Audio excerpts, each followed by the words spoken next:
Broccoli তো আমরা অনেকেই খেয়ে থাকি, কিন্তু এই ব্রোকলি দিয়ে যে এত সুন্দর একটা রেসিপি তৈরি করে নেওয়া যায় সেটা তোমরা কল্পনাও করতে পারবে না।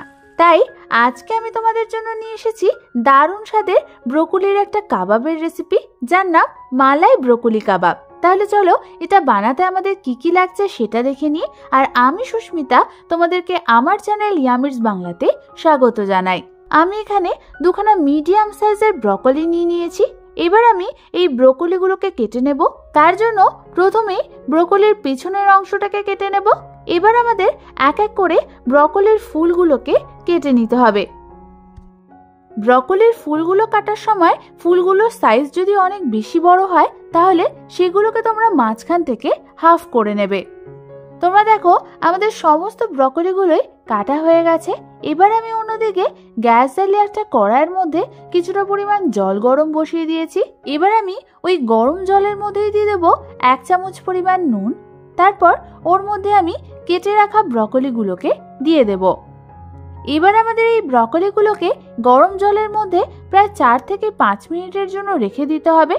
4 থেকে 5 মিনিট পর তোমরা দেখবে আমাদের ব্রোকলিগুলো হালকা সেদ্ধ হয়ে এসছে।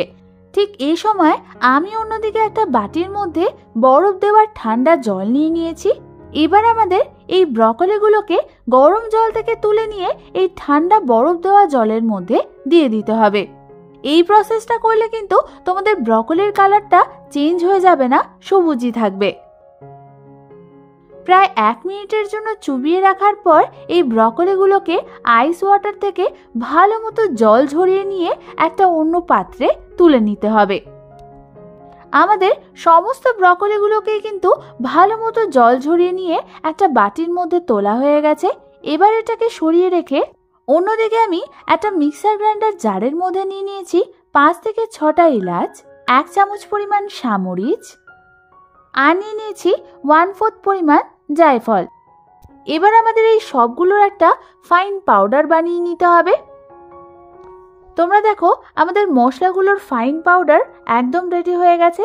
এবার অন্য একটা মিক্সার গ্রাইন্ডার জারের মধ্যে আমি নিয়ে নিয়েছি 1/2 কাপ পরিমাণ কাজু বাদাম, 1 ইঞ্চি মতো ছোট ছোট করে টুকরো করে কাটা আদা, 5টা রসুনের কোয়া, 2খানা কাঁচা লঙ্কা, 2খানা চিজ কিউব, আর দিয়ে দিয়েছি 1/2 কাপ পরিমাণ জল।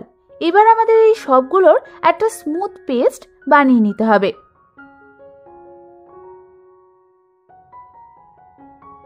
আমাদের স্মুথ পেস্টটা একদম রেডি হয়ে গেছে। এবার আমি এটাকে একটা পাত্রে ট্রান্সফার করে নেব। এবার এর মধ্যে আমি একে একে দিয়ে দেব 1/2 কাপ পরিমাণ হাঙ্গার বা জল ঝরানো টক দই, 1/2 কাপ পরিমাণ ফ্রেশ ক্রিম, বানিয়ে রাখা মশলাটা, 1/2 চামচ পরিমাণ গরম মশলার গুঁড়ো, আর দিয়ে দেব স্বাদ অনুযায়ী নুন আর স্বাদ অনুযায়ী চিনি। এবার আমাদের সমস্ত কিছুকে ভালো মতো একবার মিশিয়ে নিতে হবে। আমাদের সমস্ত কিছু ভালো মতো মেশানো হয়ে গেছে। ভালো মতো সমস্ত কিছু মেশানোর পর তোমরা এই ম্যারিনেশনটা একটু টেস্ট করে দেখে নেবে এর নুন মিষ্টিটা ঠিক আছে কিনা। এবার আমি এর মধ্যে জল ঝরিয়ে রাখা ব্রোকলিগুলোকে দিয়ে দেব।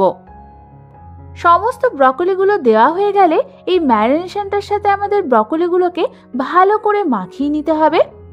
আমাদের কিন্তু এই প্রসেসটা খুবই হালকা হাতে করতে হবে।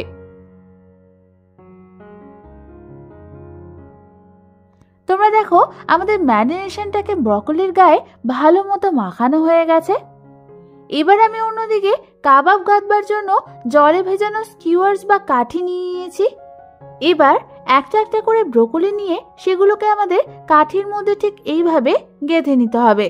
তোমরা দেখো আমি কিন্তু ব্রোকলিগুলোকে ঠিক এইভাবে আড়াআড়ি ভাবে গেঁথে নিয়েছি।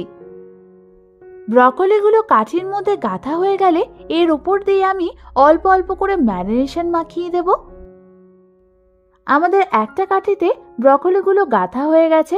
এবার আমি এটাকে একটা অন্য পাত্রে রেখে দেব। তারপর ঠিক একই পদ্ধতিতে আমি বাকি কাঠিগুলোতেও ব্রোকলিগুলোকে গেঁথে নেব। তোমরা এখানে তোমাদের যেরকম সুবিধা সেই অনুযায়ী ব্রোকলিগুলোকে কাঠির মধ্যে গেঁথে নেবে। এবার আমি অন্যদিকে গ্যাস জ্বালিয়ে একটা গ্রিল প্যান বসিয়ে দিলাম। তোমাদের কাছে যদি গ্রিল প্যান না থাকে তোমরা নর্মাল ফ্রাইং প্যানেও এটা ভেজে নিতে পারো। এবার আমি এই গ্রিল প্যানটার মধ্যে কিছুটা পরিমাণ বাটার ব্রাশ করে নেব। প্যানটা ভালো মতো গরম হলে আমি ওর মধ্যে একে একে ব্রকলিগুলো গাঁথা কাঠিগুলো ওর মধ্যে দিয়ে দেব। এবার আমাদের এই কাবাবগুলোকে মিডিয়াম টু হাই ফ্লেমে ভেজে নিতে হবে। এই কাবাবগুলো ভাজার সময় আমাদের মাঝে মধ্যেই এর উপরে অল্প অল্প করে বাটার ব্রাশ করে দিতে হবে। প্রায় 2 থেকে 3 মিনিট পর আমাদের কাবাবের এক সাইডটা ভালো মতো ভাজা হয়ে গেলে আমি এগুলোকে হালকা হাতে অন্য সাইডে উল্টে দেব। তারপর ওই সাইডটাতেও অল্প অল্প করে বাটার ব্রাশ করে দেব। বেশ কিছুক্ষণ ধরে মিডিয়াম টু হাই ফ্লেমে এদিক ওদিক উল্টে পাল্টে নিয়ে আমাদের কাবাবগুলো কিন্তু ভালো মতো ভাজা হয়ে গেছে। এবার আমাদের এই কাবাবটার মধ্যে স্মোকি ফ্লেভার আনার জন্য ডিরেক্ট গ্যাস ফ্লেমে এইভাবে হালকা করে পুড়িয়ে নিতে হবে। এবার ঠিক একই পদ্ধতিতে আমি বাকি কাবাবগুলোকেও গ্যাসের ফ্লেমে একটু পুড়িয়ে নেব। ব্যাস, তৈরি হয়ে গেল আমাদের দারুণ স্বাদের মালাই ব্রোকলি কাবাব। এবার শুধু পেঁয়াজ আর গ্রিন চাটনির সাথে গরম গরম সার্ভ করার অপেক্ষা। আমি হলপ করে বলতে পারি, ব্রোকলির এই রেসিপিটা তোমরা একবার বাড়িতে বানিয়ে খেলে বারবার খেতে চাইবে। আমার চ্যানেলে চিকেন রেশমি কাবাবের রেসিপিতে অলরেডি গ্রিন চাটনির রেসিপি দেওয়া আছে, দেখতে চাইলে উপরের আই বাটনটা ক্লিক করে দেখে নিতে পারো। এই রেসিপিটা ভালো লেগে থাকলে একটা লাইক করে দিও, আর এরকম দারুণ দারুণ আরো রেসিপি পেতে হলে আমার চ্যানেলটাকে ঝটপট সাবস্ক্রাইব করে নাও। আজ তাহলে এই পর্যন্তই, আমি আবার চলে আসবো তোমাদের কাছে নতুন কোনো রেসিপি নিয়ে।